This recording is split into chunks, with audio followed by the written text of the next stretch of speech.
You don't have to be crazy to work in newspaper and television, but I think our next guest will agree. It doesn't hurt. Dan Coughlin spent 45 years in this business. That means 45 years worth of great stories to tell.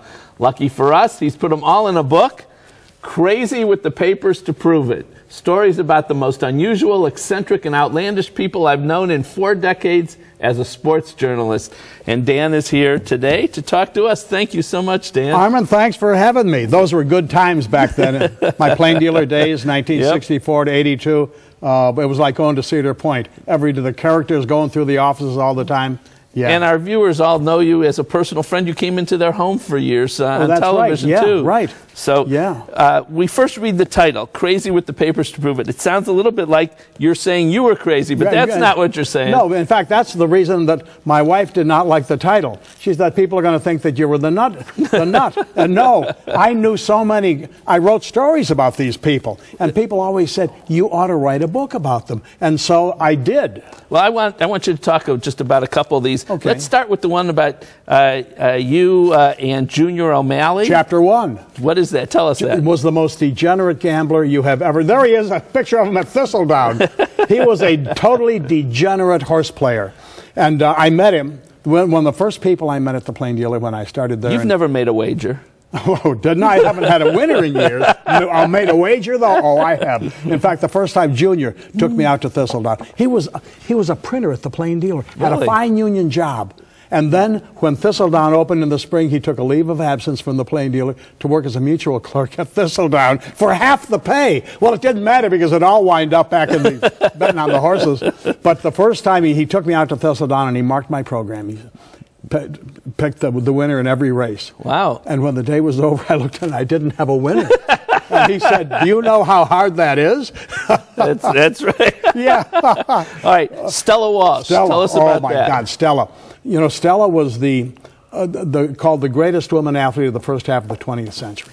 Right. And she won Olympic gold medals in London. And anyway, she was always in and out of the Plain Dealer, promoting her girls' softball teams, track teams, basketball teams. She was twice my age, had this wild platinum wig and big bones in her face, big, strong woman. And she took a liking to me. She always had to grab me and kiss me.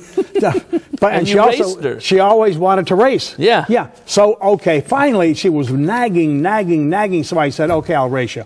Cuyahoga Heights track. She got her girls' track team out there. Starting block, starting gun, stopwatches, holding the tape at the end. And she said, I'll give you a 10-yard head start.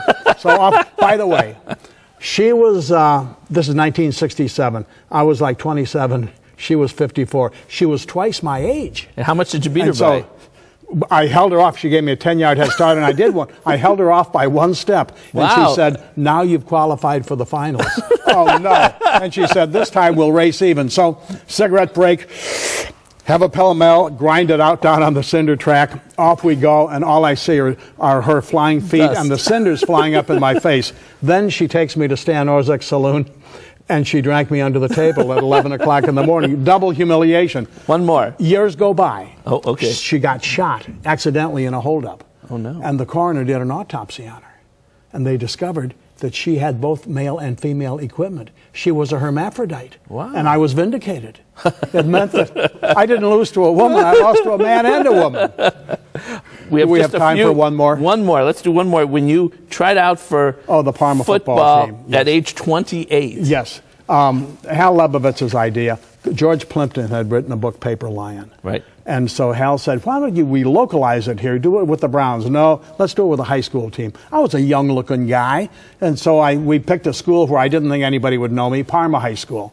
And so the last thing I said to Walter Coulon, the bartender at Pat Joyce's the night before practice started was, I hope I don't hurt any of those kids. I'd hate to ruin Brian Burke's season. Brian was the football coach. I went through 4 days of hell. But believe it or not, that's what people still remember after all these years. Did you hurt anybody?